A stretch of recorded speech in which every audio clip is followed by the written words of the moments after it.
Olá a todos, eu me chamo Bárbara e hoje vou falar sobre a minha pesquisa de ensino de violoncelo no projeto social Orquestra Jovem Sesc Pantanal, que é um polo do Instituto Ciranda, no Sesc Pantanal, na cidade de Poconé, aqui no Mato Grosso. E essa pesquisa é um autoestudo sob orientação da professora e orientadora Luciana Fernandes Hamad. A presente pesquisa é um autoestudo para compreender a minha prática pedagógica em 4 aulas de violoncelo no projeto social Orquestra Jovem Sesc Pantanal.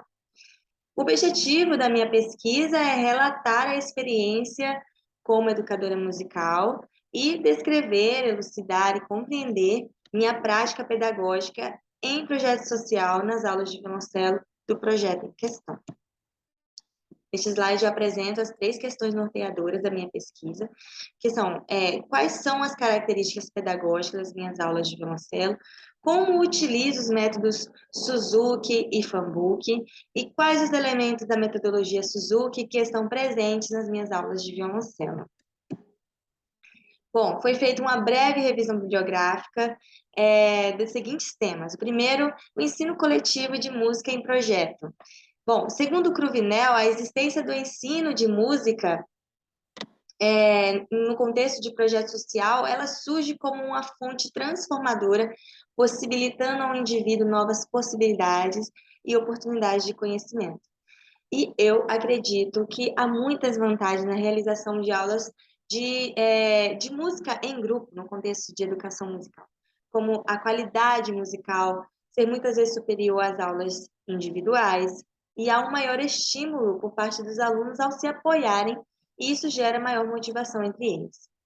Sobre o segundo tópico, desenvolvimento auditivo e corporal, segundo Parejo, o desenvolvimento auditivo no contexto de educação musical trabalha os domínios fisiológico, afetivo e mental, e esta é a essência da pedagogia de Willems. Já Marianne, ao falar sobre a pedagogia da Dalcroze, afirma que é através do solfejo que o aluno desenvolve o ouvido interno, a afinação, a aptidão vocal, a respiração, a leitura e a interpretação musical. A consciência corporal também foi trabalhada por Dalcroze em suas aulas, possibilitando melhor coordenação motora de seus alunos ao aprenderem música. Mas eu acredito que os movimentos corporais também contribuem no desenvolvimento e aprendizado do violoncelo. Sobre a filosofia e metodologia Suzuki. Segundo Hilário Shinichi Suzuki, ao observar que era possível que uma criança aprendesse perfeitamente a língua de seu país, ao observar seus pais falando, ele poderia desenvolver múltiplos talentos dessa mesma forma no meio familiar e cultural. Além dessas observações, Suzuki também trouxe para a sua filosofia musical observações e experiências do Zen budismo, em que a prática repetitiva leva o homem à reflexão, ao aprendizado e a um estágio de contemplação em si mesmo, educando-se para a vida.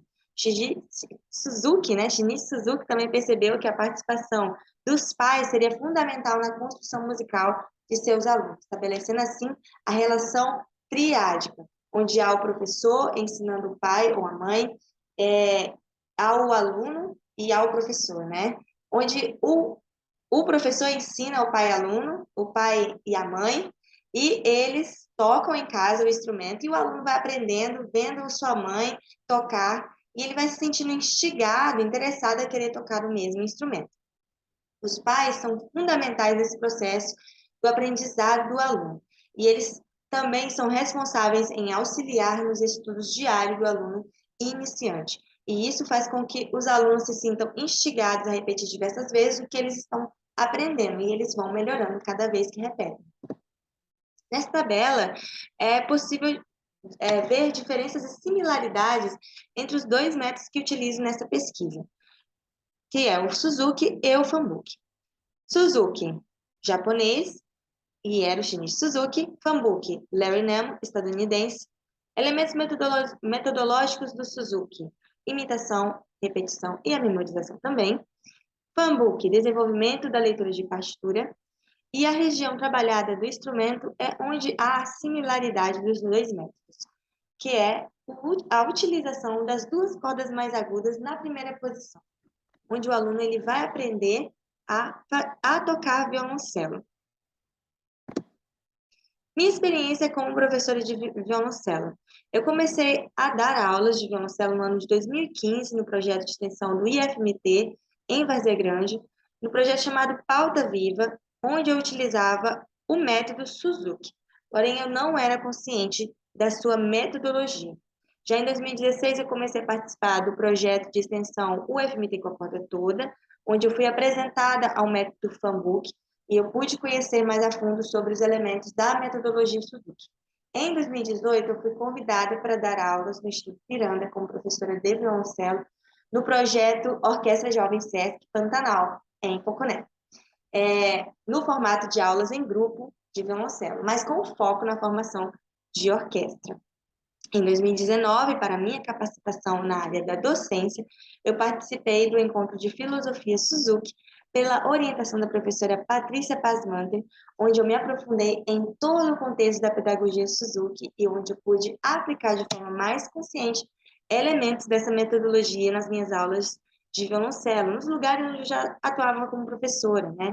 Inclusive no Instituto Ciranda, na sua sede aqui em Cuiabá, desde o ano de 2019. Os procedimentos metodológicos dessa pesquisa. Foi realizado um autoestudo, onde eu pude revisitar minha história como docente. Foi feito um planejamento de 4 aulas e as reflexões dessas aulas realizadas, onde eu pude fazer os registros descritos, utilizando-os como dados do autoestudo. Esses são os autores que embasaram a minha pesquisa no autoestudo. Eles falam que o autoestudo é uma forma de análise aprofundada em que o pesquisador, educador, faz uma investigação da sua própria vivência na prática pedagógica através da sua própria reflexão. E esses dados, essas reflexões podem ser compartilhadas ao público, como eu estou fazendo hoje. Para essa pesquisa, houve a participação de 2 alunas através das aulas de violoncelo em grupo. Houve o planejamento de 4 aulas e os registros dessas 4 aulas e as reflexões delas. Nesta tabela, mostra todo o planejamento realizado e executado para as aulas dessa pesquisa. Mostra a utilização do solfejo e o estudo da escala de Ré maior nas cordas mais agudas do violoncelo. Isso alinha-se com a questão do desenvolvimento auditivo e corporal. Mostra a utilização dos métodos em questão e como eu os combinei. Por exemplo, na primeira aula foi feita uma revisão do conteúdo passado no final de 2021, e nas aulas seguintes houve a introdução de novos conteúdos utilizando o Suzuki por meio da imitação, memorização e repetição. E o Fambook eu utilizei com exercícios de leitura simples, né, para que as alunas pudessem praticar a sua leitura de partitura, e todos eles sendo linkados com essa questão do uso das cordas mais agudas. Já na última aula, houve um foco na música Allegro. Não houve a utilização do Fambook para que as alunas pudessem mostrar o que foi desenvolvido, o que elas lembravam através da memorização e musicalização, como trabalhamos. E houve a musicalidade trabalhada em uníssono, e também foi introduzida a segunda voz, executada por mim no violoncelo 2, e nós fizemos um dueto dessa música. Eu também utilizei recursos tecnológicos, como gravação de vídeo das alunas tocando sozinhas, eu tocava com elas, eu enviava esses vídeos para elas, através do WhatsApp, enviava links de outros violoncelistas tocando violoncelo, e isso era uma forma delas, para que elas pudessem ter conteúdos para usar como referência de estudos em casa. Bom, considerações finais. Através dessa pesquisa, eu busquei entender quais características pedagógicas que utilizo em minhas aulas, e eu descobri que, além dos elementos da metodologia Suzuki, eu também utilizo elementos da metodologia das pedagogias Willems e Dalcroze, como o solfejo e o foco no desenvolvimento auditivo. E Dalcroze na questão da consciência corporal, em que, apesar dele focar na compreensão rítmica através do corpo, o foco das minhas aulas é na consciência corporal com relação à coordenação motora no violoncelo e o cuidado corporal ao aprender violoncelo. Eu pude descrever de forma clara como combino os métodos Suzuki e Fambuki em minhas aulas, através das similaridades que os métodos têm, ao utilizar as cordas mais agudas em sua primeira posição, né? Conjunto de atividades simples de leitura de partitura, o Fambuki com foco na leitura e o Suzuki com foco na musicalidade. Eu pude compreender quais elementos da metodologia Suzuki que eu utilizo em minhas aulas, que é a repetição, a memorização, a imitação e como substituo a trilha de pai, professor e aluno, ao enviar vídeos auxiliares para que as alunas possam ter como referências dos seus estudos em casa, podendo dessa forma adaptar uma metodologia que foi criada na década de 40 para os dias atuais pós-isolamento social. Eu concluo que me tornei mais consciente sobre a minha prática pedagógica através deste autoestudo.